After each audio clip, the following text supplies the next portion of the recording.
Beleza, então, gente, sejam todos muito bem-vindos. Temos aqui mais um talk com um convidado muito especial para a gente. Vou ler um pouquinho aqui da apresentação para não esquecer nenhuma informação importante. A gente está gravando, por isso também o microfone, né? Para depois a gente disponibilizar tanto para você quanto para o nosso público, quem está presente quiser ver de novo, quem for ver depois para a posteridade. Luke, sócio-diretor da Apocalipse Queer Produções. Atualmente é graduando em Filosofia pela Universidade Federal de Santa Catarina. Atua como diretor musical, roteirista, músico, vocalista e percussionista da banda Apocalipse Queer e do grupo afropercussivo Ilu Oju Inu. É também um ativista histórico do movimento trans no Brasil.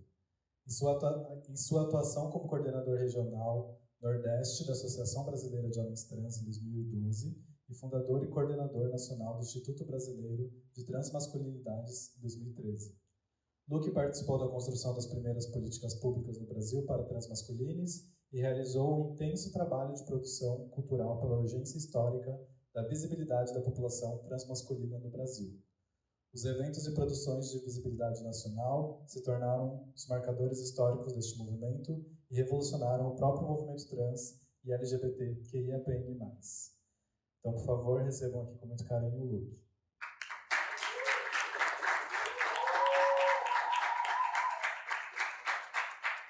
Axé, saudações ancestrais, saudações para todo mundo, para quem assiste depois. Bom, hoje eu vou fazer o freestyle aqui, né? Porque, enfim, tinha preparado uma coisa, mas eu acho que a ancestralidade também reorganiza, né, a nossa guiança e às vezes outras coisas precisam ser ditas também, né? Então, gente, esse enxerimento todo que eu sou aí, na verdade, é porque eu fui muito ousado, né? E dada a necessidade também, né? Essa coisa, o que é isso de ser um ativista histórico? É a pessoa que está fodida ali na merda sozinha, sem acesso, né? E precisa encontrar os caminhos, os meios, e por acaso ainda não existem articulações políticas suficientes, então é necessário que se faça essas articulações políticas. Então a gente vai se metendo mesmo para fazer as coisas pela estratégia de sobrevivência, né? A nossa rota de fuga para... eu gosto muito de dizer que para viver nesse mundo a gente, né, que somente nós bioafro-ancestrais precisamos ter muita mandinga, né? Porque a gente coparticipa de dois mundos ao mesmo tempo. Então a gente vai compreendendo um pouco quem éramos, né, apesar desse colonialismo e de tudo que fizeram de nós, e vai reconectando a nossa existência a partir de outros lugares, né? E aí, ao mesmo tempo, a gente tem que viver nesse mundo ocidentalizado, né? Que é feito para nos matar, né? Então, a gente tem que ter muita mandinga, né? Como é que a gente coparticipa desse mundo, né? Ao mesmo tempo conseguindo manter a possibilidade de ser outras coisas também, né? Então, essa mandinga foi necessária, principalmente com o Estado-nação, para que a gente tivesse acesso a políticas públicas, etc. Então, eu estou falando isso também porque a gente teve um momento em que, para fazer política pública num ambiente hostil e absolutamente inóspito, né, em que as pessoas não sabiam o que eram as transmasculinidades, por exemplo, a gente teve que primeiro se fazer visível, né? Então a gente teve que sair do lugar da invisibilidade, né? Esse lugar que muitas transmasculinidades falavam que eram stealths, né? Que eram aqueles aviões de caça, né? Acho que era norte-americano, que que não conseguiam ver a olho nu, né? Então a gente meio que passava despercebido. As poucas pessoas que se conheciam no Brasil, que a gente sabia que vivia também essa coisa da transmasculinidade. Na época a gente ainda não tinha nem muito nome de identidade política, né? Então a gente passou por nomenclaturas como FTM, que veio dos Estados Unidos, né? Do feminino para o masculino em inglês, né? E depois a gente foi ali homem trans e aí transhomem, né? Então até até o encontro nacional em que se faz realmente um debate sólido sobre esse termo, né, sobre essa identidade política, em que aparecem as transmasculinidades não binárias de forma histórica dentro do movimento trans. Então é importante dizer, eu gosto também de deixar sempre registrado, que o movimento transmasculino no Brasil foi que realmente o primeiro a abrir as portas para as transmasculinidades não binárias e que fugiam daquela perspectiva do binarismo de gênero, né? Então a gente fez um debate sério sobre isso, foram 3 dias de encontro, fizemos plenária final, então houve muito processo de articulação política. Mas para que isso acontecesse, a gente precisava sair da invisibilidade. Então a gente precisou participar de programa de TV, a gente precisou ir para a TV, a gente precisou utilizar o audiovisual, né, as produções culturais, porque os eventos que a gente precisou articular eram eventos políticos, mas a gente que trabalha com produção sabe que produção de evento é produção de evento, né, trazendo gente de fora e aquela coisa toda. Então, eu particularmente fui me metendo nesse lugar também da produção a partir da necessidade dessa visibilidade transmasculina no Brasil, né? Então a gente fez um trabalho contínuo ali com o João Nery, né, com o livro Viagem Solitária, outras pessoas também tiveram junto ali, a Simone Ávila, né, muitos parceiros também dentro da universidade, a Flávia Teixeira, e transmasculinas no Brasil, que a gente ia articulando cada vez mais e cada um no seu estado, aparecia também na televisão local, e aí isso foi para a mídia, né? E aí a gente participou do primeiro documentário, que acho que ainda está aí disponível no YouTube, que é o... como que é, gente? Entre Lugares, a invisibilidade do homem trans. Esse a gente gravou com Leonardo Tenório lá em Recife ainda, e quem dirigiu foi o Lucas, vou falhar agora aqui o sobrenome, mas queridíssimo, pernambucano também. E a gente foi se metendo nesses lugares, né? Então a gente vai se metendo nos lugares e ser artista para nós é essa grande mandinga também, né? Agora há pouco a gente estava ali conversando numa roda, numa mesa de pessoas trans e todo mundo falando, né, da dificuldade de coparticipar desse mundo, desse mercado de trabalho, etc., né? Então, ser artista para a gente também é essa grande mandinga de poder continuar sendo, né, essa potência que a gente é, dentro de todas as possibilidades da nossa existência, e viver, né? Não só precisar de recursos para sobreviver, para continuar trabalhando, porque a gente estava agora conversando com um grupo de pessoas trans e constatamos, né, que a escravidão, né, isso a gente já sabe, a escravidão efetivamente não foi abolida desse planeta, né? Nem da nossa realidade brasileira, né? Então, é importante que a gente vá ainda hoje, né, a gente vai sendo... Não há possibilidade para a gente, além de ser, né, porque a gente não vai se entregar ao não ser, a gente não vai negar a gente mesmo, em detrimento de viver alguma coisa. Isso algumas pessoas fazem, mas é também uma escolha de não ser, né? de morrer, né? Então, a gente quer viver, e a gente vai buscar as estratégias para continuar sendo, né? E a partir da cosmologia da filosofia Ubuntu, a gente fala que a nossa existência é esse ser sendo e fazendo, né? Então a gente quer ter a possibilidade de atuar no mundo efetivamente para produzir mudanças, né? Porque a gente está absolutamente inconformado, assim, todo mundo está inconformado, alguns mais, outros menos, porque está mais confortável para um do que para outros, mas está todo mundo, de um modo geral, muito desconfortável com a forma como as coisas são, né? E aí, nos lugares que a gente tem continuado esse trabalho de produção e de arte, né, agora eu me debruço muito mais sobre esse trabalho que eu compreendo que é um trabalho político-cultural, né, que a arte é absolutamente política nesse contexto, não tem como a gente fazer mais... Acho que os europeus ali, no Renascimento, se davam o direito de fazer umas artes meio blasé, assim, né?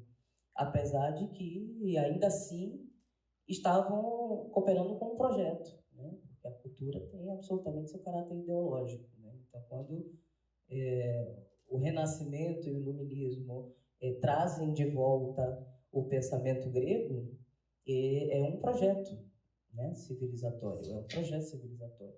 Então, eu tenho dito, né, que nos trabalhos de arte, esses trabalhos políticos, artísticos, culturais, e que a gente fala que faz esses trabalhos, não é simplesmente para exacerbar uma arte pela arte, se é que isso é possível,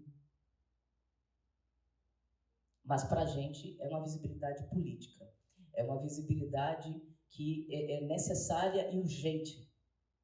Dizer coisas através da arte sempre foi um modelo, um movimento de transformação, né, para o mundo, na história da humanidade. Então, quando a gente estuda essa suposta história da arte, né, a gente vai estudando a transformação do pensamento, da cabeça das pessoas, da forma como as pessoas se organizam. Então, para mim hoje pensar a arte, né, e eu gosto de falar que eu não sou um eu sou um nós, né, a partir dessa perspectiva também ancestral de existência. Não sou sozinho, absolutamente, não construo nada sozinho, não penso nada sozinho. Eu me movo, né, a partir desse nós ser, que é esse nós biocósmico também, porque não é só um nós de pessoas, né? São vários tipos de pessoas, humanas e não humanas. Né? Estamos em conexão com o todo. Né? E perceber a nossa existência a partir desse lugar absolutamente nos leva a pensar outras coisas. Né? A gente começa a pensar, por exemplo, quem a gente pode ser apesar desse projeto todo. Quem éramos antes disso? A gente começa a pensar também o que fizeram de nós, porque a gente passa a ter conhecimento do que fizeram de nós. Essas são as 3 perguntas, né? São 3 perguntas que me ensinou meu mais velho professor, Jairo Pereira de Jesus, que a nossa caminhada bioafro-ancestrálica é essa também, de entender quem éramos, o que fizeram de nós e o que podemos vir a ser a partir disso. Ou voltar a vir a ser, porque já não se volta, né? Mas para nós o tempo ele não é linear, é circular, né? Então essa lógica da linearidade é absolutamente uma lógica do Ocidente. Então, como sempre dizia o Nego Bispo, e Catiúcha Ribeiro também fala, né, dessa circularidade do começo, meio e começo. Né? Então, como é que a gente vai seguir? Né? Seguir esse voltar, vir a ser. Para nós, o passado e o futuro, eles estão no mesmo ponto. O futuro é ancestral, né? Para nós, o futuro é ancestral. Então, eu estou dizendo isso por quê? Porque, para mim, no nosso trabalho artístico, político, cultural, é irrelevante falar somente sobre as categorias de poder que o Ocidente criou, sem falar do problema que é e de como se fundamenta esse modelo civilizatório que promove essas estruturas. Né? Então, quando a gente questiona raça, quando a gente questiona gênero, a gente está questionando marcadores de poder do Ocidente. Então, a gente se sente desconfortável nesse lugar de ter que ser um modelo de humanidade, porque se a gente não é aquele modelo de humanidade, a humanidade ela não nos é concedida. Ela é uma concessão para algumas pessoas. A humanidade para algumas pessoas é dada, para outras pessoas é uma concessão. E uma concessão de quê? De negar a si mesmo. Né? Isso dizia Muniz Sodré. Eu preciso negar a mim mesmo para ter concedida uma humanidade nesse mundo. Então, como é que eu vou viver essa mandinga, né? Lá e cá? Eu preciso lidar com o Estado-nação que me oprime, com um sistema que promove a morte sobre mim e sobre os nossos, sobre nós, a todo momento. E aí eu tenho que criar estratégias de sobrevivência. E a arte vem nesse lugar de uma estratégia de sobrevivência e de uma estratégia de mudança social. E ela vem nesse mesmo lugar político, de onde a gente começa também a se envolver com as produções de visibilidade, produções culturais, produções audiovisuais, e continuamos.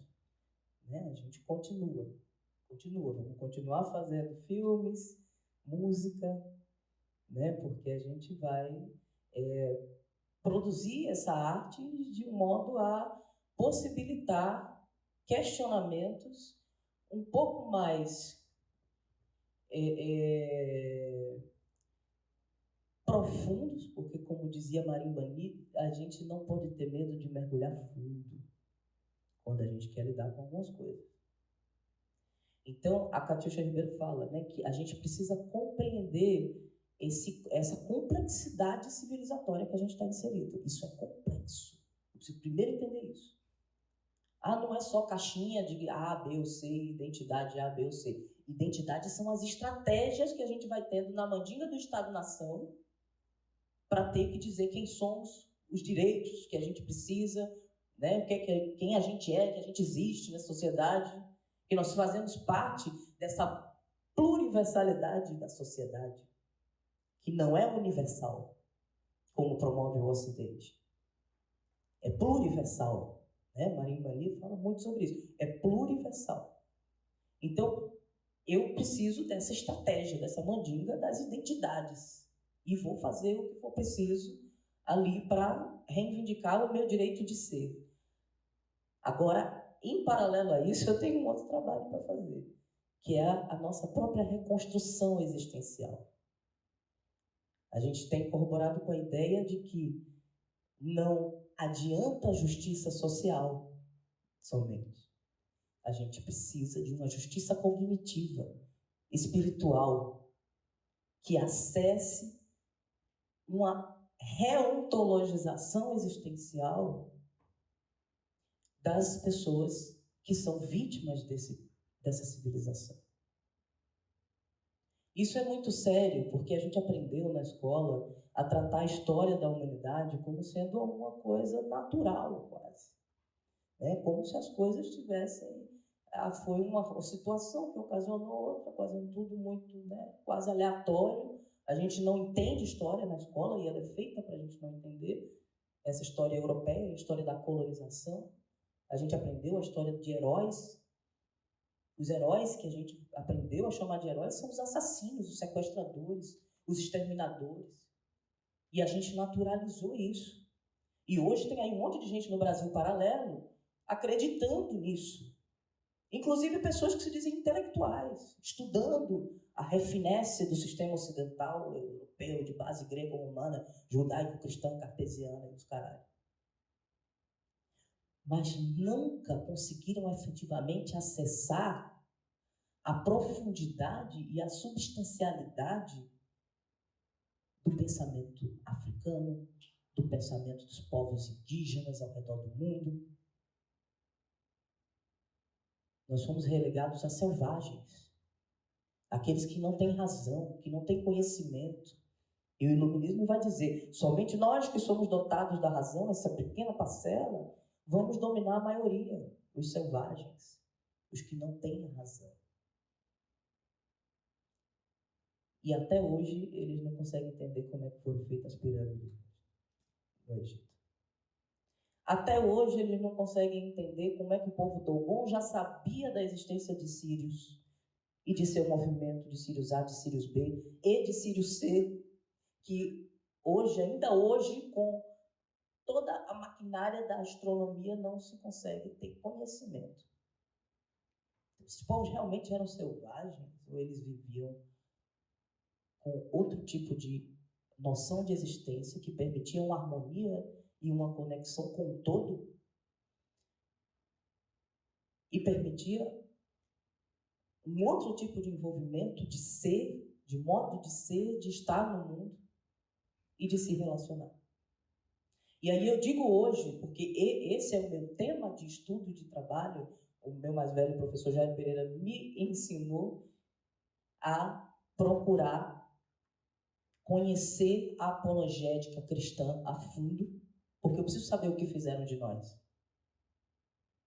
E pensar isso continuamente contra propostas que a gente chama de afroapologéticas, contra as argumentações promovidas pela Igreja Romana, pelo Império Romano, e que foi corroborado com o pensamento dos gregos, de onde tudo é absolutamente pilhado, nada é novo, nada é original. É tudo roubado e mal traduzido. E se utilizam até hoje. Os nossos símbolos estão lá na maçonaria. Nós ainda vivemos sob a dominação dos nossos próprios símbolos, incluindo o Ankh, transformado na cruz cristã. E aí eu digo, essas coisas, quando a gente fala sobre isso, parece que a gente está falando sobre conspiração. Aí eu já digo, gente, a gente diz isso no trabalho do Apocalipse e também, não acreditem em nada do que eu falo. Por favor, não acreditem. Porque a gente não pode sair acreditando nas pessoas assim. Mas vamos procurar saber. Vamos estudar e vamos tentar entender a complexidade civilizatória que a gente está inserido. Porque aí sim a gente vai poder ter ferramentas para pensar contra propostas e reagir de modo qualificado, efetivo. A gente vai poder se utilizar desse complexo para se reconstruir existencialmente. Reorganizar a nossa existência nesse mundo. Então hoje eu falo sem titubear que todos os problemas provocados pela civilização do Ocidente, da branquitude, porque o Ocidente, ele não é branquitude, ele é roubo. Porque todos os povos coparticiparam dessa coisa toda. Mas a gente precisa entender qual foi o papel. E aí a gente racializa. A gente racializa porque a gente foi racializado. E a branquitude é tida como humano. O homo virtuviano lá do Leonardo da Vinci. O homem masculino grego, modelo grego. Né? Então, esse modelo de humanidade precisa ser questionado. Então a gente racializa, localiza e vai procurar saber. Cheikh Diop tem um trabalho importantíssimo sobre os berços civilizatórios da Terra. Ele vai dizer, inclusive, vai falar das justificativas geográficas que fazem dessa branquitude, dessa chamada branquitude, desses diversos povos que compõem essa chamada branquitude, que está impregnada na gente, vale dizer, subjetivamente. Esses diversos povos, eles se constituem a partir da escassez, inclusive do território, né? Quando os povos migram, quando o ser humano migra de África, então Cheikh Diop tem uma tese importantíssima, que inclusive localiza os seres humanos mais antigos da Terra na região africana, e ele vai falar sobre os berços civilizatórios da xenofobia e da xenofilia. Né? Eu estou dando aqui dicas porque a gente não dá conta de falar profundamente sobre tudo. A Marimbani tem um tratado, o Iurugu. Procure saber o tratado de Marimbani sobre uma antropóloga norte-americana, genial, sobre o pensamento e o comportamento cultural europeu. Ela fazia uma crítica africano-centrada. Uma crítica africano-centrada com base afroperspectiva, como diz o professor Renato Nogueira, com base afroperspectiva, afrocentrada, sobre o pensamento e o comportamento cultural europeu. Vale a pena, quem tiver interesse, mergulhar também nesse trabalho. Tem muita gente, muitos afrointelectuais no Brasil e no mundo que estão renascendo com novas propostas, né? Pessoas, muitos povos indígenas ao redor do mundo renascendo. Então a gente costuma dizer que no Apocalipse queer a gente fala que o nosso Apocalipse ele é preto, indígena e sapa transviário, porque ele também representa um renascimento. É o Apocalipse desse sistema de coisas, né? desse colonialismo de base grego-romana, judaico-cristã e cartesiana, mundializador, universalista. Mas há, para quem quiser ver, quem puder ver, um renascimento acontecendo. E isso faz com que as pessoas que estavam confortáveis nos seus lugares, nessa civilização, vão ficar muito incomodadas com isso. Então, ao longo da história, isso tem acontecido, o aumento da repressão do genocídio à medida que a gente vai compreendendo outras coisas. Então, eu quero dizer que a gente se prepare para isso também. Esse projeto, né, que a direita está fazendo nas escolas com o audiovisual, não é brincadeira, né, gente? Eles têm grana para fazer isso.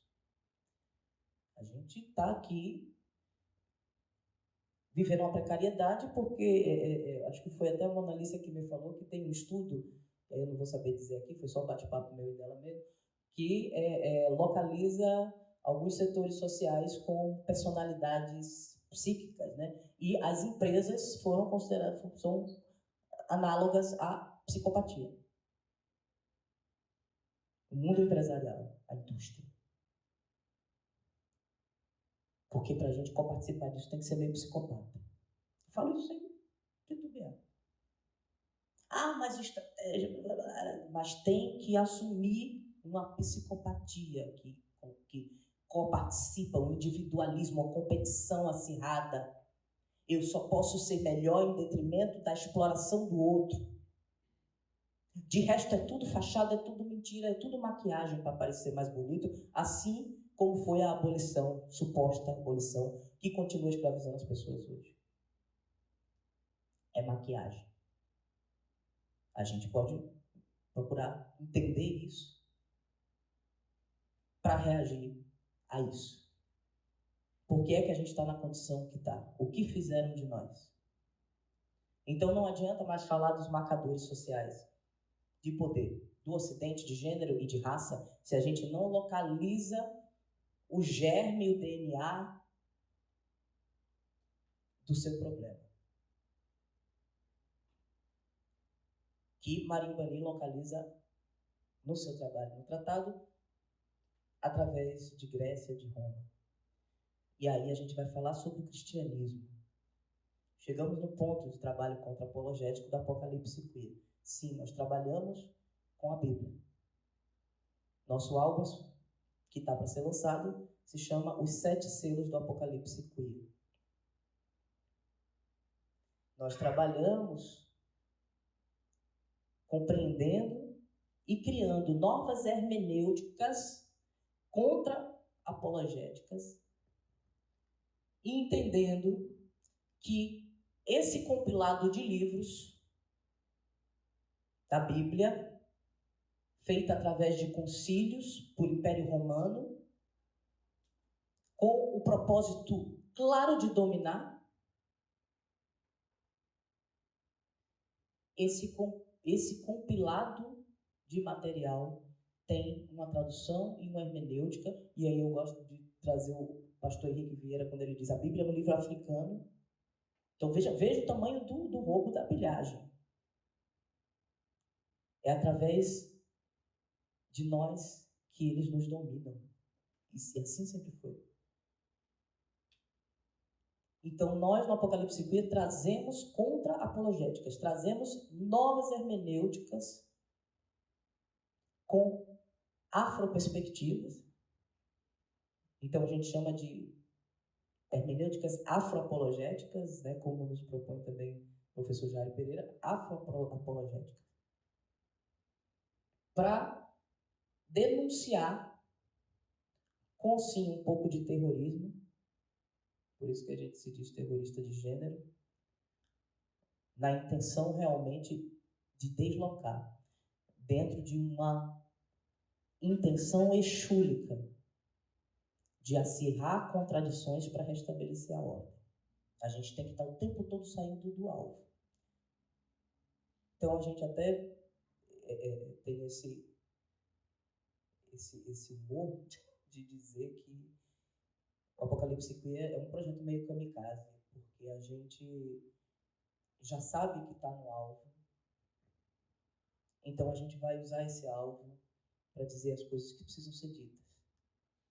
E a gente não vai titubear e não vai mais passar pano para o cristianismo, mas também para o próprio projeto de religião. Antes que os gregos viajassem o mundo, tentando decodificar o sistema, a cosmologia dos outros lugares, não existia ideia de religião.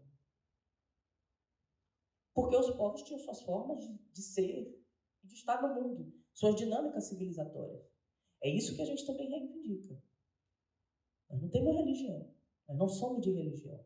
Porque a religião é um projeto do Ocidente, e aí não acredite em mim, procure um pouco investigar.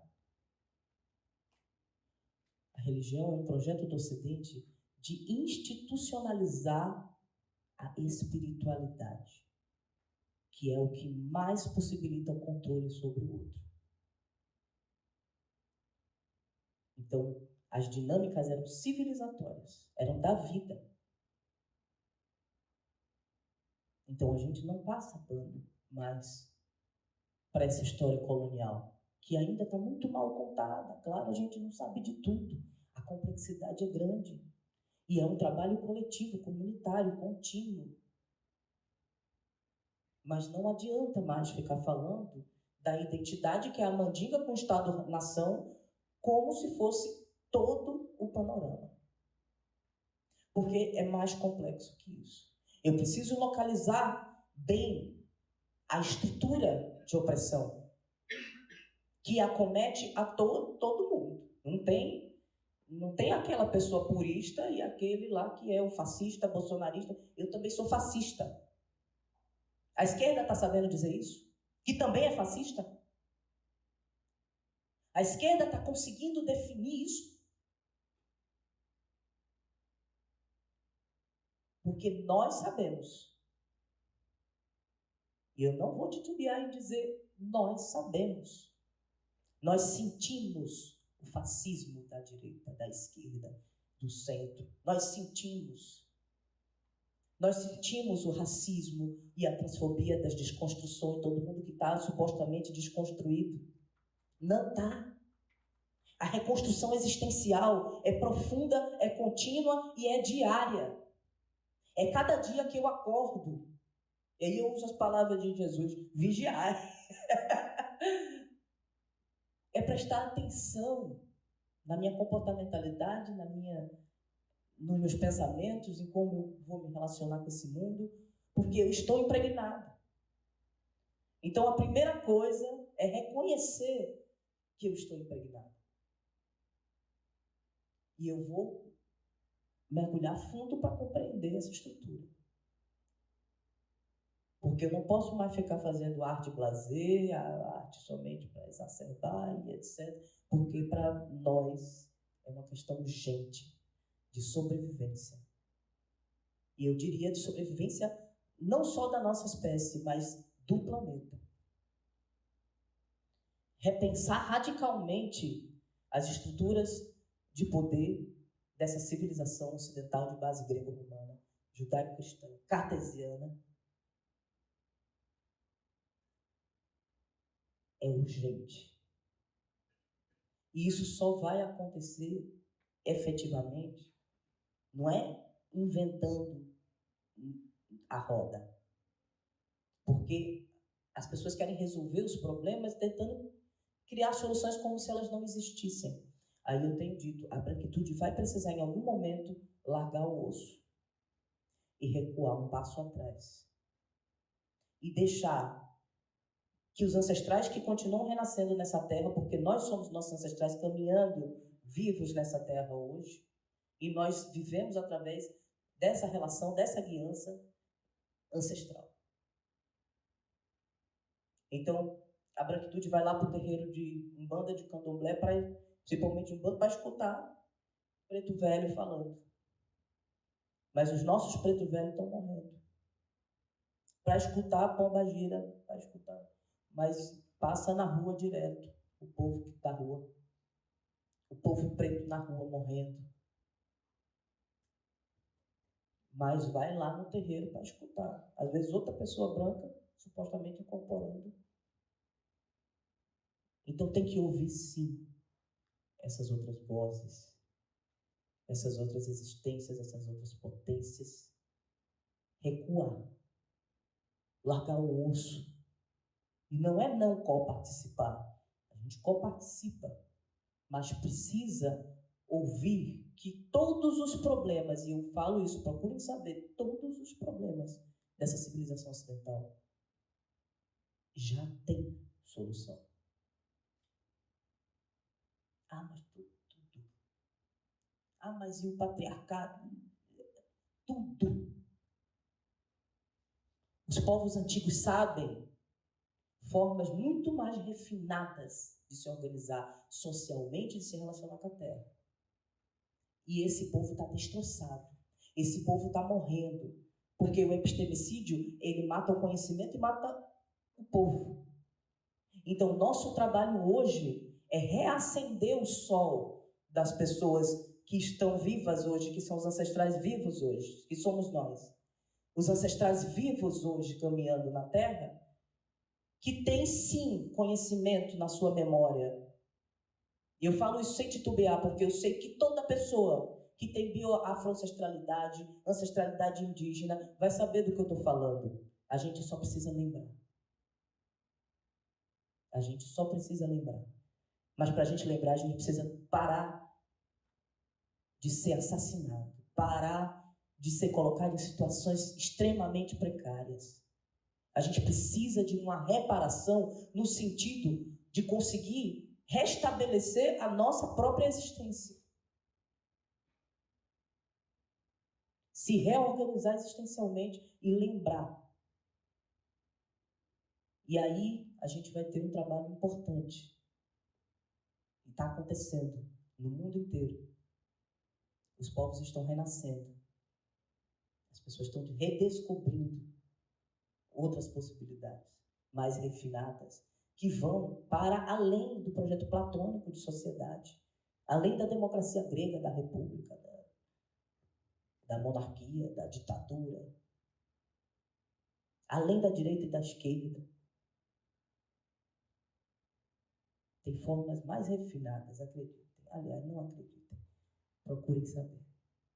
Obrigado.